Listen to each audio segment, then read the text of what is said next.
Hozir eho qilib ko'rganimizda bemorni yuragi bilan strukturaviy hech qanaqa o'zgarishlari yo'q, ya'ni yurakni butunligi saqlangan. Endi bemorni yuragini tez urish sababini qon tahlillarini topshirtirib o'shandan ko'ramiz. Qachon yosh bolalarda yurak tez urishi mumkin? Birinchi sabab yurak tug'ma nuqsonlarida bo'lishi mumkin. Keyingi sabab qon kam bo'lganida bo'lishi mumkin, ya'ni anemiya holatlarida. Yana hozirda O'zbekistonda ko'payib ketyapti. Buqoq bilan muammosi bor bo'lgan bemorlarda ham pakoda, ya'ni tinch holatda yotganda yoki o'tirganda ham yuragini tez urish holatlarini ko'rishimiz mumkin bo'ladi. Bundan tashqari har xil vitamin defitsitlar, vitamin D, B gruppalar yetishmovchiligida ham yurakni tez urishiga olib keladi.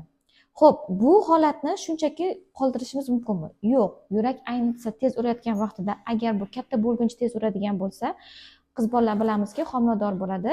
Homilador bo'lgan vaqtida yurakni bunaqa tez urishi homiladorning rivojlanishiga ham, bemorning o'zini sog'lig'iga ham katta ta'sir ko'rsatadi.